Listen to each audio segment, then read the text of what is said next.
കൊല ചെയ്യപ്പെട്ട കുട്ടിയുടെ സഹോദരനായ 11 വയസ്സുകാരനും അയാൾ ലൈംഗികമായി ദുരുപയോഗം ചെയ്തു. ഇതൊന്നും നടന്ന സമയത്തൊന്നും നിങ്ങളിവിടെ ഇല്ലായിരുന്നു.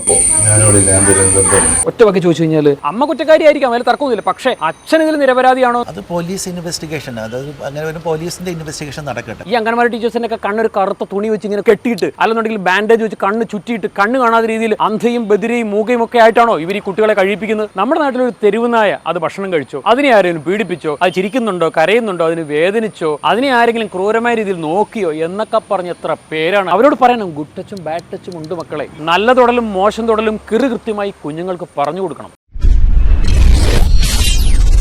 നമസ്കാരം, ഞാൻ ജെയിംസ്. കഴിഞ്ഞ ദിവസം ഒരു കുട്ടിയെ അമ്മ നിഷ്കരണം പുഴയിലെറിഞ്ഞ് കൊലപ്പെടുത്തി. ആ കുട്ടിക്ക് 4 വയസ്സും 7 മാസവും മാത്രമാണ് പ്രായമുള്ളത്. ആ കുട്ടിയുടെ സഹോദരനായിട്ടുള്ള ഒരു ആൺകുട്ടിയുണ്ട്. ആ കുട്ടിക്ക് 11 വയസ്സാണ്. കഴിഞ്ഞ ദിവസം ഞാൻ ചില ചോദ്യങ്ങൾ ചോദിച്ചിരുന്നു. അത് വാർത്തയായി നമ്മൾ ന്യൂസ് 19 ചാനൽ പബ്ലിഷ് ചെയ്തിട്ടുണ്ട്. ആ ചോദ്യങ്ങളിലെല്ലാം നമ്മൾ ആ വാർത്ത ശ്രദ്ധിച്ച് കഴിഞ്ഞാൽ മനസ്സിലാവും ആ കുട്ടി എന്തൊക്കെയോ മറയ്ക്കുവാൻ ശ്രമിക്കുന്നുണ്ട് എന്നുള്ളത് നമുക്ക് മനസ്സിലാവും. കാരണം അച്ഛൻ പറഞ്ഞ വാക്കുകൾ അതേപടി ഈ കുട്ടി റിപ്പീറ്റ് പറയുകയാണ്. അമ്മ തലയിൽ അടിക്കാൻ വേണ്ടി ഒരു ടോർച്ച് എടുത്തു എന്ന് പറയുന്നുണ്ട്, അനിയത്തി കുട്ടിയെയും ഈ കുട്ടിയെയും. പക്ഷേ ആ ടോർച്ചിനെ കുറിച്ച് അവൻ പറയുന്നത് തൊട്ട് മുൻപ് അച്ഛൻ പറഞ്ഞ അതേ വാക്കുകൾ ഇവൻ റിപ്പീറ്റ് ചെയ്യുകയാണ്. അവന്റെ സംസാരത്തിലെല്ലാം നമ്മൾ ശ്രദ്ധിച്ചു കഴിഞ്ഞാൽ മനസ്സിലാവും ആരോ അവനെ പറഞ്ഞ് പഠിപ്പിച്ചതുപോലെ ഒരു ഫീല്. മാത്രമല്ല, ഈ കുട്ടി മരണപ്പെടുന്നതിന് മുൻപ് വളരെ ക്രൂരമായ രീതിയിൽ ആ കുട്ടിയെ പീഡിപ്പിച്ചിട്ടുണ്ടായിരുന്നു. അത് പോസ്റ്റ്മോർട്ടം റിപ്പോർട്ടിൽ പുറത്തു വന്നിട്ടുള്ള വിഷയമാണ്. അതിൽ പ്രകൃതി വിരുദ്ധ പീഡനവും നടന്നിട്ടുണ്ട് എന്ന് കൃത്യമായി പറയുന്നുണ്ട്. അപ്പോൾ പ്രതിയായിട്ടുള്ളവന്റെ കൂടെ 11 വയസ്സുള്ള ഈ ആൺകുട്ടി വർഷങ്ങളോളം അവനോടൊപ്പമാണ് അന്തി ഉറങ്ങിയിട്ടുള്ളത്. എത്ര ദിവസമൊക്കെ കൊച്ചിലൂടെ കിടന്നിട്ടുണ്ട് മക്കള്?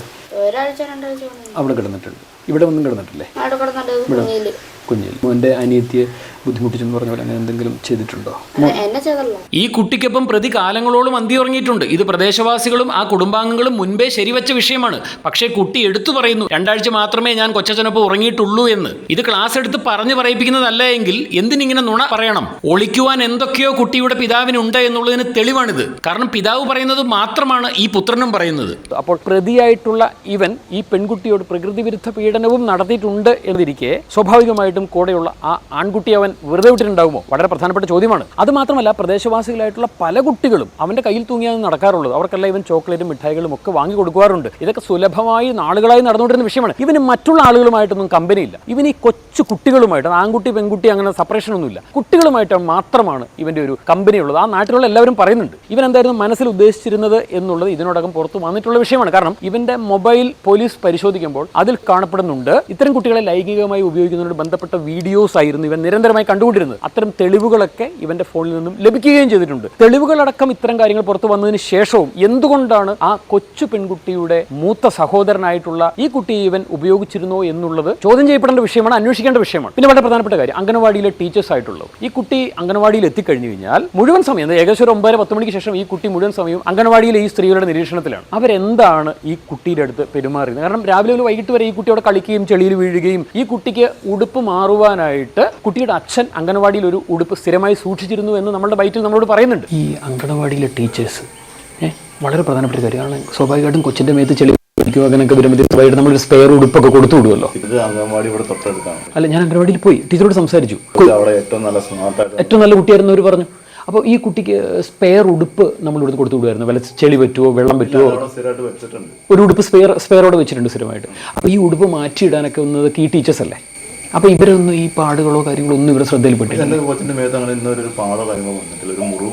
പിന്നെ ഈ പോസ്റ്റ്മോർട്ടം റിപ്പോർട്ടിൽ ഇങ്ങനെ പാടുകളും കാര്യങ്ങളൊക്കെ ഉള്ളതായിട്ട് പറയുന്നുണ്ടല്ലോ. അപ്പം നിരന്തരം ഓടിക്കളിക്കുന്ന കുട്ടികളുടെ ശരീരത്തിൽ ഇപ്പം വെള്ളം വീഴുകയോ അല്ലെ ചെളി പറ്റുകയോ ഒക്കെ ചെയ്തു കഴിഞ്ഞാൽ ആ ഉടുപ്പ് മാറുവാൻ വേണ്ടിയിട്ട് സ്പെയർ, അത് നമ്മുടെ എല്ലാവരുടെയും വീടുകളിൽ നമ്മളെല്ലാവരും ചെയ്യുന്ന കാര്യങ്ങളാണ്. കുട്ടി അംഗനവാടിയിൽ LKG വിടുമ്പോൾ നമ്മൾ സ്പെയർ ഒരു ഉടുപ്പും കൂടെ ബാഗിൽ കൊടുത്ത് അയക്കാറുണ്ട്. അതുപോലെ ഇവിടെ സംഭവിച്ചിട്ടില്ല. മുഴുവൻ സമയം ഉപയോഗിക്കുവാനായിട്ട് ആ കുട്ടിക്ക് ഒരു ഉടുപ്പ് അംഗനവാടിയിൽ മുഴുവൻ സമയം സൂക്ഷിച്ചിരുന്നു. അത് കുട്ടിയുടെ അച്ഛൻ തന്നെയാണ് പറയുന്നത്. അല്ലെങ്കിൽ ഈ ഉടുപ്പ് മാറുവാനോ ഈ കുട്ടിയുടെ പ്രാഥമിക ആവശ്യങ്ങൾ നിറവേറ്റുന്ന സമയത്തൊക്കെ ഈ കുട്ടിയുമായി അടുത്തിടപഴകുന്ന ആരാണ്? അംഗനവാടിയിലെ ടീച്ചേഴ്സാണ്. അപ്പോൾ സ്വാഭാവികമായിട്ടും അംഗനവാടിയിലെ ടീച്ചേഴ്സിനെ പോലീസ് കസ്റ്റഡി എടുത്ത് ചോദ്യം ചെയ്യണമെന്നുള്ളത് വളരെ പ്രധാനപ്പെട്ട കാര്യമാണ്. ഇതൊരു നിസ്സാര കാര്യമല്ല. ഒരു കൊച്ചു കുട്ടിയുടെ മേൽ ഇവൻ അഴിച്ചുവിട്ട പീഡന മുറകൾ എന്ന് പറയുന്നത് നമുക്ക് ആർക്കും ചിന്തിക്കാൻ പറ്റുന്നതിലും അപ്പുറമാണ്. മലയാളികൾ എല്ലാവരും നെഞ്ചു നീറി കരഞ്ഞ ഒരു വിഷയമാണത്. അപ്പോൾ ആ കുട്ടിയുടെ സഹോദരൻ വർഷങ്ങളോളം ഇവന്റെ കസ്റ്റഡിയിലായിരുന്നു എന്ന് വെച്ചാൽ ഇവനോടൊപ്പം അന്തി ഉറങ്ങിയിരുന്നു ഒരുപാട് നാൾ. ഞങ്ങൾ ഈ വാർത്ത പുറത്തുവിട്ടതിന് ശേഷം ഒരുപാട് പേർ ഞങ്ങളെ വിളിച്ചു. ചിലർ നേരിട്ട് CWCക്കും ബാലാവകാശ കമ്മീഷനും പരാതി കൊടുത്തിട്ട് അതിനുശേഷം ഞങ്ങളെ വിളിക്കുകയുണ്ടായി. ഞങ്ങളിപ്പോൾ CWCയുടെ എറണാകുളം ഓഫീസിൽ എത്തിയിരിക്കുകയാണ്. CWC ചെയർപേഴ്സൺ നമ്മളോട് എന്താണ് പറയാനുള്ളത് നമുക്ക് നോക്കാം. Advocate Vincent Joseph, CWC chairperson ആണ്. അദ്ദേഹം നമ്മളൊപ്പം ചേരുകയാണ്. നമ്മൾ കഴിഞ്ഞ ദിവസം കണ്ടു ഒരു കുട്ടിയെ നിഷ്കരണമായ കുട്ടിയെ അമ്മ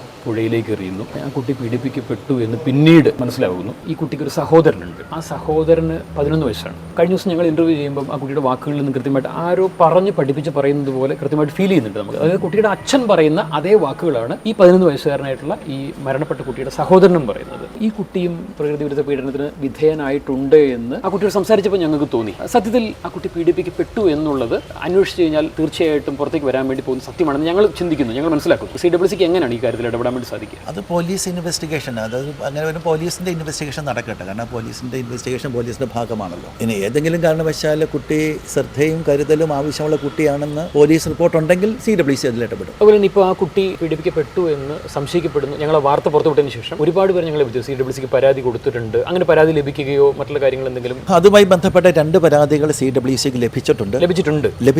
CWC അതിൽ തീർച്ചയായിട്ടും നടപടികൾ ശരിയായ രീതിയിൽ ജുവനൈൽ ജസ്റ്റിസ് ആക്ട് പ്രകാരം തന്നെ അതിൻ്റെ നടപടികൾ സ്വീകരിക്കുന്നതാണ്. ഈ പ്രതിയായിട്ടുള്ള ആളുടെ കയ്യിൽ തൂങ്ങി അയാൾ വാങ്ങിച്ചു കൊടുക്കുന്ന ചോക്ലേറ്റും കഴിച്ച് ഈ തൊട്ട അയൽപക്കത്തുള്ള കുട്ടികളുമായിട്ട് ഇയാൾ നിരന്തരം ബന്ധം പുലർത്തിയിരുന്നു. അത് ഒരുപാട് നാളുകളായിട്ട് ഇങ്ങനെ തുടർന്നുകൊണ്ടിരുന്നത്. അപ്പോൾ തൊട്ടടുത്തുള്ള കുട്ടികൾക്കും എന്തെങ്കിലും സമാനമായ അനുഭവം ഉണ്ടായിട്ടുണ്ടോ എന്നുള്ളത് അതും CWC ഇങ്ങനെ ഒരു പരാതി ലഭിച്ച സാഹചര്യത്തിൽ അന്വേഷിക്കുമോ? പോലീസ് അന്വേഷിക്കേണ്ട കാര്യമാണ്. തീർച്ചയായിട്ടും നമുക്ക് കിട്ടിയ പരാതിയിൽ തീർച്ചയായിട്ടും നമ്മളൊരു നടപടികൾ സ്വീകരിക്കും. ഒറ്റവാക്കി ചോദിച്ചു കഴിഞ്ഞാൽ ഇങ്ങനെ സംഭവിക്കുന്നത് എന്താണ്? CWCക്ക് എന്താണ് ചെയ്യാൻ വേണ്ടി സാധിക്കും? ഈ കുട്ടികളെന്ന് പറയുന്നത് രാഷ്ട്രത്തിൻ്റെ സമ്പത്താണ്. അവരെ സംരക്ഷിക്കുക എന്നുള്ളത് നമ്മുടെ എല്ലാവരുടെയും കടമയാണ്. തീർച്ചയായിട്ടും അങ്ങനെയുള്ള കേസുകൾ വരുമ്പോൾ തീർച്ചയായിട്ടും അതിൽ CWC മുൻകൈ എടുത്ത് ആ കുട്ടിയെ സംരക്ഷിക്കും. അവർക്ക് കാര്യപ്രാപ്തി ഇല്ലാത്ത ഇൻകപ്പാസിറ്റഡ് പേരൻസ് ആണെങ്കിൽ തീർച്ചയായിട്ടും CWC അവരെ സംരക്ഷിക്കുന്നതാണ്. പ്രകൃതി വിരുദ്ധ പീഡനം വരെ ഈ കുട്ടിയുടെ നേരെ നടന്നിരുന്നു. അച്ഛനടങ്ങുന്ന ഈ കുടുംബാംഗങ്ങൾ എല്ലാവരും ഈ കൊച്ചിന് 4.25 വയസ്സാകുന്നത് വരെ ഇതെല്ലാം കണ്ടുകൊണ്ട് വളർത്തുന്ന ഒരാളുടെ ശ്രദ്ധയിൽ ഇത് പെട്ടില്ല എന്നാണ് പറയുന്നത്. അങ്ങനെ ആ മാതാപിതാക്കൾ അവരെ കുട്ടിയെ നോക്കാൻ അവർക്ക് കാര്യപ്രാപ്തി ഇല്ല എന്ന് നമ്മൾ തെളിയിക്കപ്പെട്ടാൽ CWC ഇങ്ങനെയുള്ള കാര്യങ്ങളൊക്കെ ഇടപെടുന്നതാണ്. കുഞ്ഞുങ്ങൾ പീഡിപ്പിക്കപ്പെടുന്നു, കുട്ടികൾ കൊല്ലപ്പെടുന്നു, അച്ഛനും അമ്മയും ഒക്കെ പ്രതികളാവുന്നു, അല്ലെങ്കിൽ അച്ഛൻ്റെ ബന്ധുക്കൾ പ്രതികളാവുന്നു. ഇതിങ്ങനെ നിരന്തരം വന്നുകൊണ്ടിരിക്കുകയാണ്. എന്താണ് അങ്ങേക്ക് സമൂഹത്തിനോട് പറയാനുള്ളത്? കുട്ടികൾ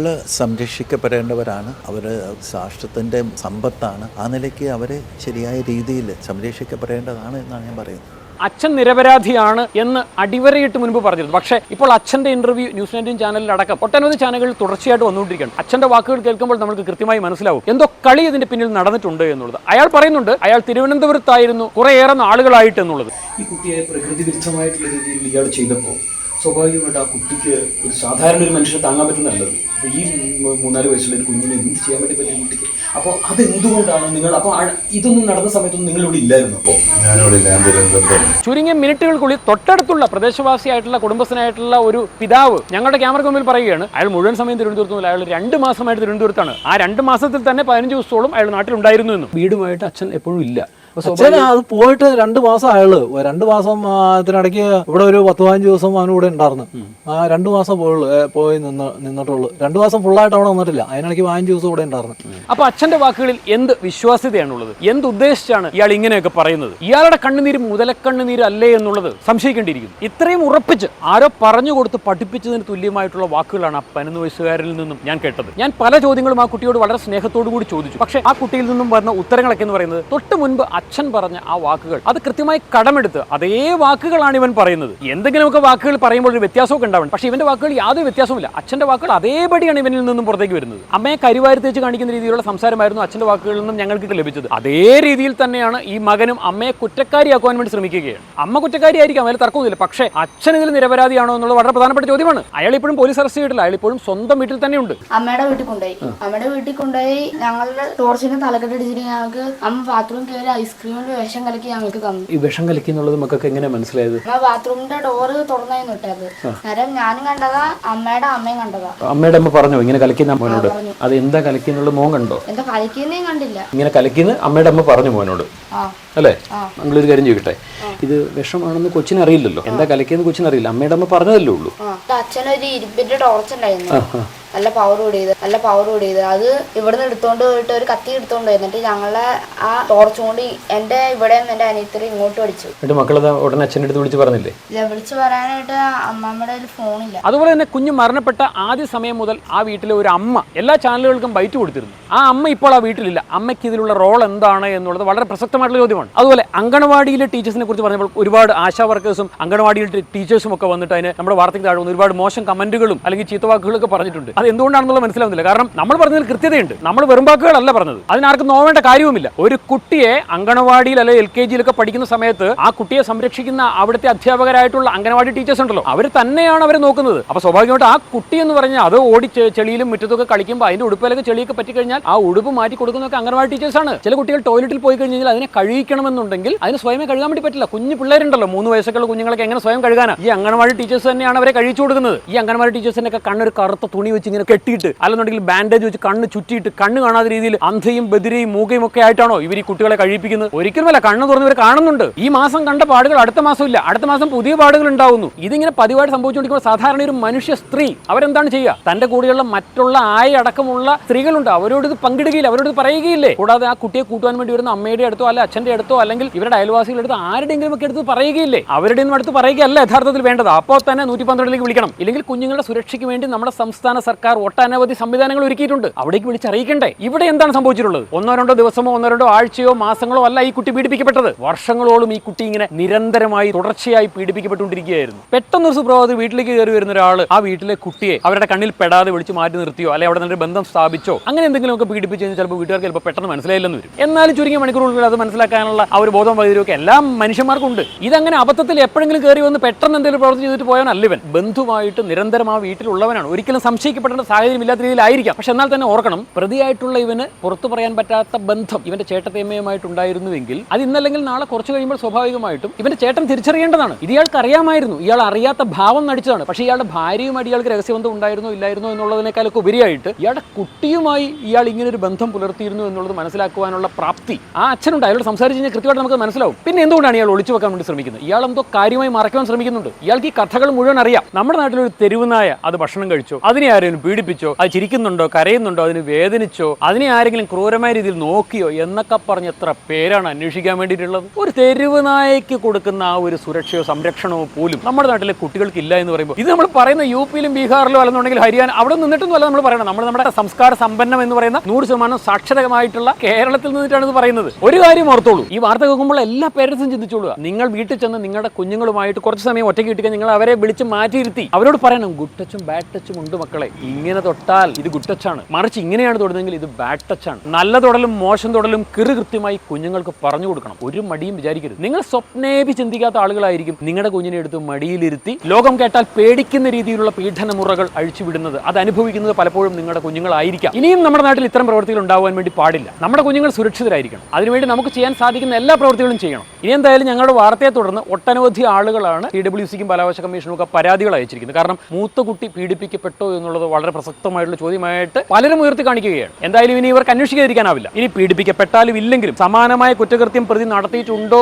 എന്നുള്ളത് വളരെ പ്രസക്തമായ ചോദ്യമാണ്. കാരണം ഇനി കുട്ടിയുമായിട്ട് ഇതേ കിടക്കയിൽ ഒട്ടനവധി ദിവസങ്ങൾ ഈ കുട്ടിയുമായി ഇവന് അന്തി ഉറങ്ങിയിട്ടുണ്ട്. ഇത്തരം കേട്ടാൽ അറയ്ക്കുന്ന ലൈംഗിക വൈകൃതം ഉള്ളിൽ സൂക്ഷിക്കുന്ന ഇത്തരം ആളുകൾ എന്തൊക്കെ പ്രവൃത്തിയായിരിക്കും ആ ആൺകുട്ടിയോടാണെങ്കിലും ചെയ്തിട്ടുണ്ടാവുക എന്നുള്ളത് തീർച്ചയായിട്ടും അന്വേഷിക്കപ്പെടേണ്ട വിഷയം തന്നെയാണ്. മനുഷ്യ മനസാക്ഷിയെ മരവിപ്പിക്കും വിധമുള്ള ആ കുട്ടിക്ക് നേരെ അഴിച്ചുവിട്ട ആ ഒരു പീഡനമുറ ഇനി മേലിൽ ഒരു കുട്ടിക്ക് ഇത് ഉണ്ടാവാൻ വേണ്ടി പാടില്ല. മലയാളികളുടെ എല്ലാവരുടെയും മനസ്സിൽ ഒരു നീറുന്ന വേദനയാണ് ഇന്ന് ആ കുട്ടി. പക്ഷേ ആ കുട്ടിയുടെ സഹോദരനും പീഡിപ്പിക്കപ്പെട്ടോ അല്ലെങ്കിൽ ആ പ്രദേശത്തുള്ള മറ്റു കുട്ടികൾ പീഡിപ്പിക്കപ്പെട്ടിട്ടുണ്ടോ എന്നുള്ള ഞങ്ങളുടെ ചോദ്യത്തിന് ഒട്ടനവധി വീട്ടമ്മമാരാണ് മറുപടിയുമായി വന്നത്. ഞങ്ങളുടെ വാർത്തകൾ വാട്സാപ്പ് ചെയ്യാന്ന് പറഞ്ഞു കൊടുത്തിരിക്കുന്ന നമ്പറിലേക്ക് എന്നോട് സംസാരിക്കണമെന്ന് പറഞ്ഞ് വിളിച്ചിരുന്നു. അതിൽ ചില സ്ത്രീകൾ പൊട്ടിക്കരഞ്ഞുകൊണ്ടാണ് ഞങ്ങളോട് സംസാരിച്ചത്. CWCയോടും ഫോണിൽ വിളിച്ച് അവരുടെ പരാതി അറിയിച്ചിട്ടുണ്ട്, അവർ പരാതി മെയിലായിട്ട് അയച്ചിട്ടുണ്ട് എന്നൊക്കെ പറഞ്ഞിരുന്നു. അവരയച്ച പരാതിയുടെ കോപ്പി ഞങ്ങളുടെ വാട്സാപ്പിലേക്കും അയച്ചു തന്നിരുന്നു. അതിലൊരു പരാതി നിങ്ങൾക്ക് മുമ്പിൽ ഞാൻ വായിക്കുകയാണ്. കോഴിക്കോട് ജില്ലയിൽ നിന്നുള്ള Deepa Joseph, the chairperson CWC Ernakulam. Sir, ഞാൻ ദീപ ജോസഫ്, കേരള സർക്കാരിന്റെ സമം പുരസ്കാരം അടക്കം നിരവധി പുരസ്കാരങ്ങൾ നേടിയ കേരളത്തിലെ ആദ്യ വനിതാ ആംബുലൻസ് ഡ്രൈവറാണ് ഞാൻ. കഴിഞ്ഞ ദിവസം അമ്മ പുഴയിൽ എറിഞ്ഞ് കൊലപ്പെടുത്തിയ 4 വയസ്സും 6.5 മാസവും മാത്രം പ്രായമുള്ള കല്യാണി എന്ന കുട്ടിയെ പ്രതി നിരന്തരം ലൈംഗികമായി ഉപയോഗിച്ചിരുന്നു എന്നും പ്രകൃതി വിരുദ്ധ പീഡനത്തിന് ഇരയാക്കിയിരുന്നു എന്നും പോസ്റ്റ്മോർട്ടം റിപ്പോർട്ടിൽ തെളിഞ്ഞിട്ടുള്ളതാണ്. ഏറെ ശ്രദ്ധിക്കേണ്ട വിഷയം, കൊല്ലപ്പെടുന്നതിന് ചുരുങ്ങിയ മണിക്കൂറുകൾക്ക് മുൻപും കുട്ടി പീഡിപ്പിക്കപ്പെട്ടു എന്നുള്ളതും പോസ്റ്റ്മോർട്ടം റിപ്പോർട്ടിൽ വെളിവായിട്ടുള്ളതാണ്. പ്രതിയായ സുഹാഷിനൊപ്പമാണ് കുട്ടിയുടെ 11 വയസ്സുള്ള സഹോദരൻ ഇക്കാലം അത്രയും ഒരുമിച്ച് ഉറങ്ങുന്നതടക്കം ജീവിതം ചെലവഴിച്ചിട്ടുള്ളത്. ഇരയായ പെൺകുട്ടി പ്രകൃതി വിരുദ്ധ പീഡനത്തിന് ഇരയായതിനാൽ 11 വയസ്സുകാരനായ ആൺകുട്ടിയും പീഡിപ്പിക്കപ്പെട്ടു എന്ന് സംശയിക്കുന്നു. ന്യൂസ് 19 എന്ന ചാനലിൽ കുട്ടിയുടെ ഇന്റർവ്യൂ കാണാനിടയായി. അച്ഛൻ പറയുന്ന വാക്കുകൾ പറഞ്ഞു പഠിപ്പിച്ചതുപോലെ കുട്ടിയും പറയുന്നു. അതുപോലെ തൊട്ടു പരിസരത്തുള്ള കുട്ടികളുമായും പ്രതി ചോക്ലേറ്റ് വാങ്ങിക്കൊടുത്ത് നിരന്തരം ബന്ധം പുലർത്തിയിരുന്നു. കൊല ചെയ്യപ്പെട്ട കുട്ടിയുടെ സഹോദരനായ 11 വയസ്സുകാരനും ഇയാളോടൊപ്പം അടുത്തിടപഴകിയ മറ്റു കുട്ടികളെയും അയാൾ ലൈംഗികമായി ദുരുപയോഗം ചെയ്തു എന്ന് വിശ്വസിക്കുന്നു. അന്വേഷിച്ച് മേൽ നടപടികൾ സ്വീകരിക്കണമെന്ന് വിനീതമായി വിനീതമായി അപേക്ഷിക്കുന്നു എന്ന് ദീപ ജോസഫ്. നമ്മുടെ മലയാളികൾ ഒറ്റക്കെട്ടായിട്ട് നിൽക്കണം. ഇനി ഇത്തരം ഒരു അവസ്ഥ നമ്മുടെ നാട്ടിൽ ഒരു കുഞ്ഞിനും ഉണ്ടാകാൻ വേണ്ടിയിട്ട് പാടില്ല. നമ്മുടെ സ്റ്റേറ്റ് ഗവൺമെന്റ് തന്നെ പറഞ്ഞിട്ടുണ്ട്, നിങ്ങൾക്ക് നിങ്ങളുടെ കുട്ടികളെ വേണ്ടേ, അല്ലെങ്കിൽ നിങ്ങൾക്ക് അബദ്ധത്തിൽ നിങ്ങൾക്ക് ഉണ്ടായിപ്പോയ കുഞ്ഞാണോ അങ്ങനെ സംഭവിച്ചിട്ടുണ്ടെന്നത് നിങ്ങളൊരു കാര്യം ചെയ്യും, ആ കുഞ്ഞിനെ ആറ്റിലും പുഴയിലും കിണറ്റിലും ഒന്നും എറിയുകയല്ല വേണ്ടത്. അമ്മത്തൊട്ടിലുണ്ട്, നിങ്ങൾ ആരോരും അറിയാതെ അമ്മത്തൊട്ടിൽ നിങ്ങൾ കൊണ്ടുപോയി ആ കുഞ്ഞിനെ കൊണ്ട് കിടത്തിയിട്ട് നിങ്ങൾ പോയിക്കോളൂ. നിങ്ങൾ പുഴയിലും കിണറ്റിലും എറിയുകയല്ല വേണ്ടത് എന്നുള്ളത് കൃത്യമായിട്ട് നമ്മുടെ സർക്കാർ പറയുന്നുണ്ട്. ഈ അമ്മത്തൊട്ടിൽ കിടത്തിയ നിലയിൽ അപ്പൻ ആരാണ് അമ്മ ആരാണ് എന്നുള്ളത് അറിയാത്ത നിലയിൽ ഒട്ടേറെ കുട്ടികളെ അമ്മത്തൊട്ടിൽ നിന്നും നമുക്ക് മുൻപ് ലഭിച്ചിട്ടുണ്ട്. നമ്മുടെ നാട്ടിൽ എത്രയോ സംവിധാനങ്ങളുണ്ട്. അവരൊരൊറ്റ കോൾ വിളിച്ചു കഴിഞ്ഞാൽ ആ കുട്ടിയെ അവരുടെ കയ്യിൽ നിന്നും സ്വീകരിച്ച് നിറമനസ്സോടുകൂടി പൊന്നുപോലെ നോക്കുവാൻ വേണ്ടി എത്രയോ കുടുംബങ്ങൾ, മക്കളില്ലാത്ത എത്രയോ അച്ഛനമ്മമാർ എല്ലാവരും കാത്തിരിക്കുന്നു. അപ്പോഴാണ് നിഷ്കരുണം ആ കുഞ്ഞിനെ കൊണ്ടുപോയി പുഴയിലേക്ക് വലിച്ചെറിഞ്ഞ് കളഞ്ഞത്. സാധാരണഗതിയിൽ കുട്ടിയുടെ ജീവൻ രക്ഷിക്കാനാണെങ്കിൽ അമ്മയും ആ കുട്ടിയോടൊപ്പം ചാടണം, അല്ലെങ്കിൽ കുട്ടിയെ ഒക്കത്തെടുത്തുകൊണ്ടായിരിക്കും അമ്മ ഈ പുഴയിലേക്ക് ചാടുന്നത്. അങ്ങനെ കിണറ്റിൽ ചാടിയ അമ്മമാരുണ്ട്, അല്ലെങ്കിൽ വിഷം കുട്ടിക്ക് കൊടുത്ത് സ്വയം അമ്മയും കഴിച്ച് മരണം വരിച്ചിട്ടുള്ള ഒട്ടനവധി സംഭവങ്ങൾ മുൻപുണ്ടായിട്ടുണ്ട്. പക്ഷേ ഇവിടെ സംഭവിച്ചത് എന്താണ്? പ്രതിയും അമ്മയും തമ്മിൽ എന്തോ രഹസ്യബന്ധമുണ്ടായിരുന്നു എന്നുള്ള വാർത്തകൾ മുൻപ് പുറത്തു വന്നിരുന്നു. അത് സത്യമാണെന്നുള്ള ഏകദേശം ഉറപ്പാകുന്ന അവസ്ഥയിലേക്കാണ് ഇപ്പോൾ എത്തിക്കൊണ്ടിരിക്കുന്നത്.